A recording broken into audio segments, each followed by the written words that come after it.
Greetings, ladies and gentlemen, and welcome to this narration of the web series, The Nature of Predators. If you are new to the series, there is a playlist listed down below in the description. And as always, I hope that you enjoy. Chapter 113. Memory Transcription Subject, Glim Venlo Rescue. Date, Standardized Human Time, December 19th, 2136. The days since the raid against Venlo Prime had climbed into double digits. 10 days ago, every rescue learned the Gaian's dark secret. I could recall the panic of being rushed to a bunker by a predator whose name I didn't even know. There were thousands of them packed in my facility, beady eyes glistening in the darkness. It brought back terrible memories, ones I tried to blot out of my mind. I could still recall each of the numbers on my brand, torched into my neck in the Orcs lexicon. I could recite them by heart when I was pried loose and herded around as Gray's plaything. I wasn't glum. It was as if I observed myself from the outside there, and distanced myself from the binocular eyes scanning me as a scrumptious kill. The bunker humans left me overstimulated and slipping back into torturous times. Noah would have known to comfort me, but he wasn't there. The Terran ambassador was neck-deep in the Durtian negotiations, which had borne little fruit. Instead, I'd huddled within the bunker in a shaken heap, feeling claustrophobic and trapped amongst the predators. When the guy who saved me carried me outside, I could breathe again, ever so slightly. How had the other cattle felt, having not already known that humans were under those masks? I knew who they were, and it still had taken me days to process that experience. As an abstract concept, I could handle the reality of the predator infestation on Venlo Prime. My caretaker, by himself, was a welcome sight. I felt the smallest warmth when Ambassador Williams rushed to visit me in the aftermath. It had taken me days to be able to speak with him, though. After the bunker ordeal fried my neurons. Thousands of eyes scattered throughout the periphery. The human presence. I shook my head and prayed that my voice wouldn't leave me today. The Terrans hadn't hurried me along, despite the breakdown of order amongst the rescues.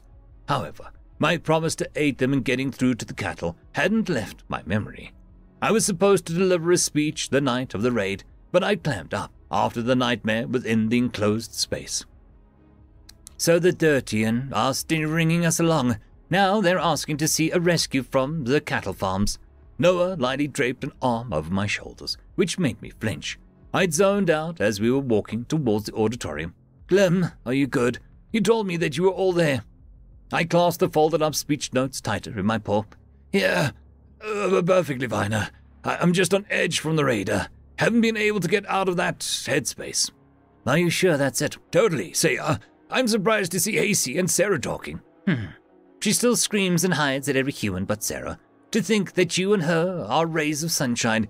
You are so clearly afraid of us. Yet most rescues have renounced our kind altogether. The majority will never come around. I'm going to try and help you with that. Oh, what were you saying about the Durtian? We need their ships, Glim. It's no secret. The Durtian want to see what we've done for the farm rescues, and that means putting some poor soul through an inquisition. The human rubbed his short scalp, pursing his lips. I found myself wishing he'd don his old helmet. I'd hate to ask even more of you, but I think you're the closest thing we have to an objective voice. I pinned my ears back. If it gets me out of this place, I'll do it. So, you're good with leaving straight from the speech. I don't mean to rush you, but the Federation is knocking on our doorstep. Each day we squander, they're getting closer to us, to our friends. I said I'll help. Leave whenever. Sooner rather than later, I hope. I need to clear my head. Noah donned his mask, and my breathing felt much less strained. The human remained off to the side in the hallway, but pointed to a lectern in a conference hall. Disaffected rescues had been shown to the area, and a few chatted nervously about Predator's intentions.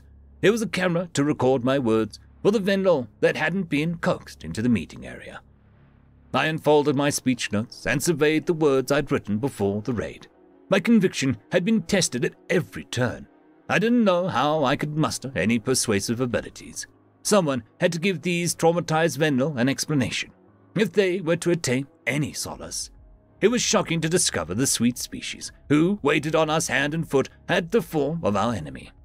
I leaned closer to the microphone, summoning all of my strength. Hello, everyone.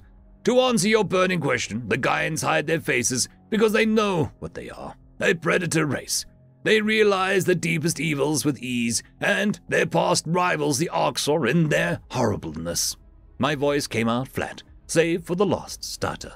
Nervous gasps tailed from the audience, and I tried to add gusto to my tone. Their real species name is human. The Federation has known about these wicked flesh-eaters for centuries. As an exterminator and someone who has faced the same evils of captivity as you, I've encountered the worst predators. They are everything I've fought against, and then some. Noah stiffened in the hallway. Several guardians began to start towards me, perhaps to cut off my speech. They thought that I was generating additional panic. I could feel my caretaker's awful eyes on me through the helmet before he decided to trust what I was doing. The Terran ambassador extended an arm, holding his colleagues back. Scrawled in red ink, I read my hasty additions to the speech, which I'd tacked on last night. Addressing the current events was important, both for these Vendel and myself. This was about reminding myself why these primates were nothing like the Orcs who tortured us.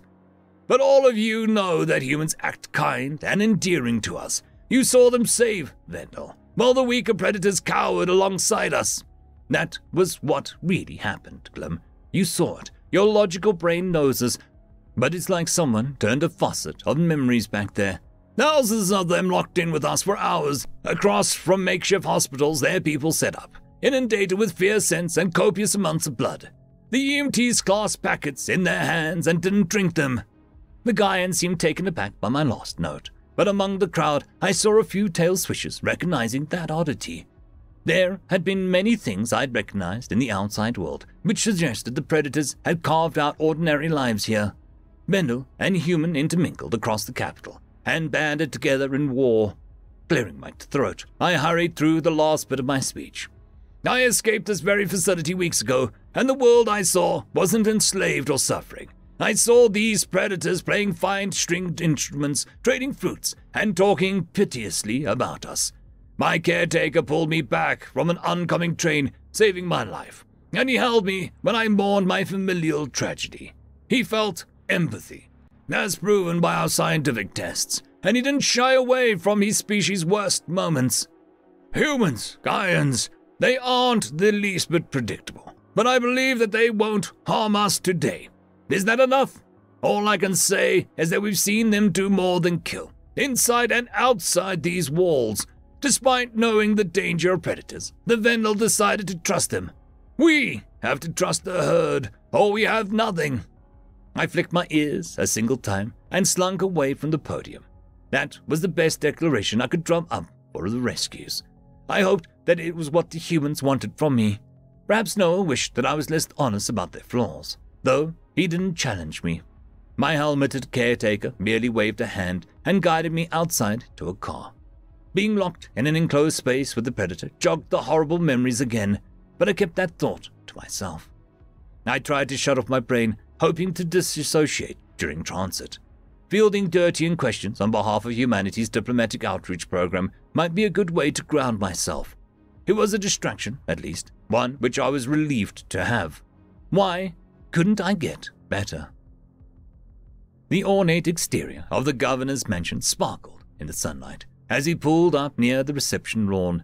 A female avian with dull grey feathers waited under an awning. She was clearly expecting our arrival. It was uncommon to see a Dirtian outside their system, since their species denounced individual ambitions. Setting out to a foreign world on your own went against the homogeneity's collectivism.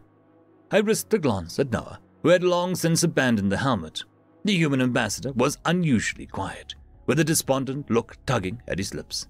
At first, I presumed it was because I was ignoring him, but he didn't even notice we had arrived at our destination. Reaching out with a hesitant paw, I jostled his meaty hand. The Gaian blinked in rapid succession. Do I really want to know what he's lost in his head about? Noah, what's wrong? I murmured.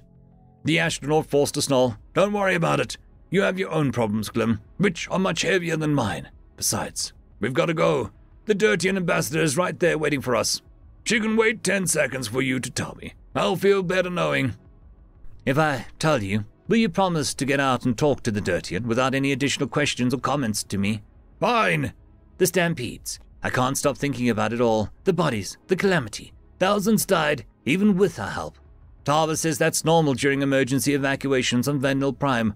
That's what you're pruning about. It's sad, Noah, but there's nothing you can do about it. No, I just could have done things differently before. I know for a fact that everyone on this world was sent to bunkers when Sarah and I first showed up. How many people did we kill by saying hello? Those casualties were directly caused by our arrival, an unintended consequence. Oh! Remembering my promise not to press no further, I slid out of the car. There was nothing I could say to comfort him, unless he was feigning empathy to tug at my heartstrings. He must have noticed that I was pulling away from everyone in the wake of the raids. It was never certain his feelings were authentic. The human ambassador's gaze scorched into my back, and he shimmied out after me. With forced cheeriness, he waved to the Dirtian ambassador. Ambassador Koji, it's wonderful to see you. Noah's abrupt shift in demeanor left me questioning just how well he could act. This is Glim. He was rescued during an exchange negotiated by the UN Secretary General. I've been helping him settle back into Vendel life. Koji's bill was lengthy and curved, and looked threatening when it was pointed towards me. The Dirtian studied me with a haughty aura, not saying a word. The lack of basic greeting soured any goodwill I had towards this avian, but I remembered what Noah said about the importance of gaining their ships. Humanity must have endless patience to keep trying that diplomacy without any results. Glim, say something, the human prompted. I curled my lip. Hello?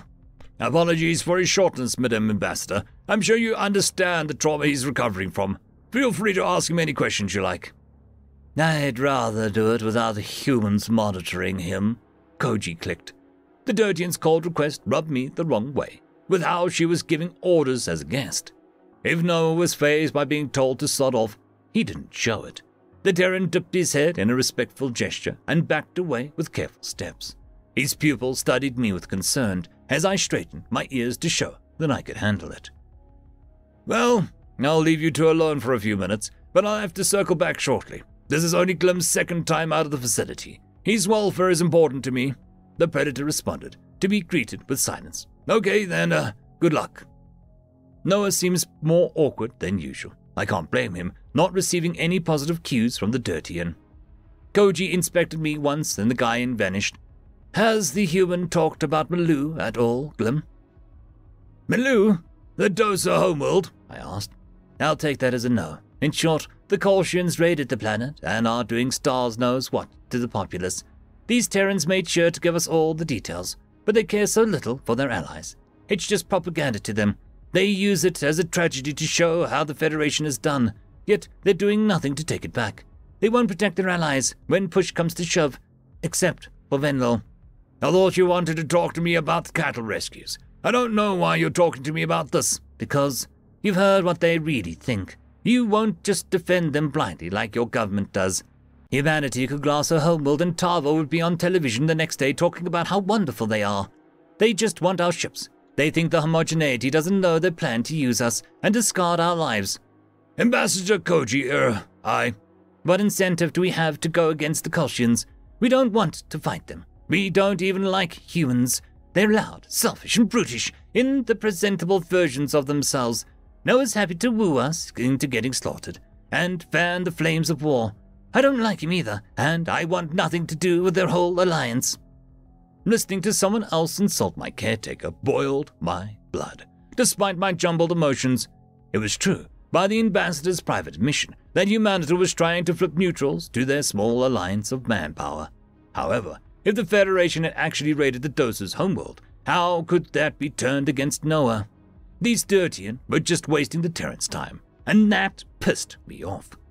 You're a fucking moron, I screamed. You could use the humans to your advantage. If you were smart, you'd realize that they were desperate and set the terms. You want to be protected, then specify that. You could probably ask for their help freeing Dirtian cattle too. They're good at that. I'm not sure what you want from them, but they'll do it. The long-billed avian leaned back. To our advantage, involving ourselves with attacking fellow herbivores, it's out of the question. They'll bring torment upon us, and the Terrans can't even fend them off. Why don't you involve yourself solely with stopping attacks? For the love of stars, all you have to do is send a few ships to human allied planets. I don't get why you wouldn't want to send a clear message before the Kolshians turn on you or your friends. It's Arxel behavior, and it must stop. If Maloo is being blundered, that's disgusting. I agree, Grillam, but this is why none of the races who talk to humanity will pledge support. It's hard to stick your neck out. It's not hard. You want the humans to save the doser, and you know damn well they don't have the numbers. Why? Because you won't lift a wing to help. You don't have to publicly declare support, or do a thing you don't want to do. Help care for the rescued cattle from Silas battle, defend prey from attack, and nothing else. If you want Maloo recovered, then you and dozens of others need to contribute.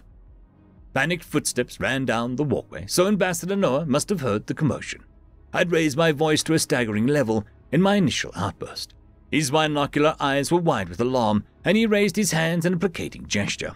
I could feel anger simmering off for him, as he all but wrenched me away from Ambassador Koji. The Dotian was stewing over my words, and she studied the Predator for several minutes. I have a proposal, Predator. You get this one chance to accept it, and you may not counteroffer. Koji moved her beak inches from Noah's cheek, and I could see my caretaker trying not to shy away. We'll send a few dozen ships to your weakest world's garrisons. We will only intervene in the event of an attack on prey. That means not Earth. And no offensive aid. You have no control of our ships, and you don't order us around. The Terran looked surprised. Oh, I wasn't finished. Furthermore, we will not be openly on humanity's side. We don't want to fight the Kolshians. Unsure of their capabilities, nobody does. We will reach out to the dozens of our allies to help retake Maloo. A full-fledged attempt to reclaim it is mandatory condition of this deal, and we expect humanity to send the bulk of their force. It has been days, and you've done nothing. We wish to help, really, but there's 40,000 of them. The number of ships we have to send to contest their claim to the world would be too high. We couldn't afford to take those kinds of losses, or to merely lose half of the craft we send. Even if we succeeded, we'd be leaving every other system, including our own, open to attack. I don't care about your system. I care about the Dosa, and I expected thousands of your ships in the rescue fleet. Do you accept our terms? Yes. Yes, we do. Thank you, I'm leaving. Quit talking. It was striking how Koji deigned to speak to Noah, and how casually the human brushed off the insults. His brown eyes watched as she fluttered over to the reception lawn. The visitor boarded her spacecraft in a hurry. The Predator leaned back and waited until Dirtian had taken to the skies. Ambassador Williams then flashed his teeth, throwing an excited fist pump in the air. How did that happen? What the hell did you say, Glim? The guy asked. I mean, first off, I don't have any of the authority to make that deal, but I'm sure the UN will accept it. Besides, if I didn't say yes, she would have taken it off the table. I tilted my head. I told her she should set the terms. That's what the Dirtian really wanted. Control. Sorry that she, took my advice in a forceful direction. Aren't you angry? Oh, not at all. You're brave. Wonderful, Venlil. You just gave us the ability to increase our friends' defense and try to take back Maloo. We can win this war. Peace. That's all we want in this whole wide universe. The Predator was radiating excitement, though the impact of this moment was starting to hit me. I might have just tipped the war's balance in humanity's favor. There was no telling if the proclaimed intentions of peace would end up being the truth. Dwelling on that wouldn't help my shattered mind, though. A federation that bullied its own people into submission and used secret fleets for conquest was no better than whatever Earth would do. Noah seemed to have a good heart, so I needed to continue accepting that at face value. The rest of his kind were ambiguous hunters to me, but I knew his character was pure and polite. He was deserving of my trust. It remained to be seen how the Terran Alliance fared in the next battles, but I hoped that they'd retake Maloo and kick the Kolshians in the teeth. End of chapter. I would quickly like to thank our Tier 5 patrons, Dragzoon W.R.E, Quantum Wednesday, Ambrose Catal, Lord Ashrakal, Bushmaster 177, Casper Arnholtz, Cam Maxwell, and Arcadian. Thank you very much.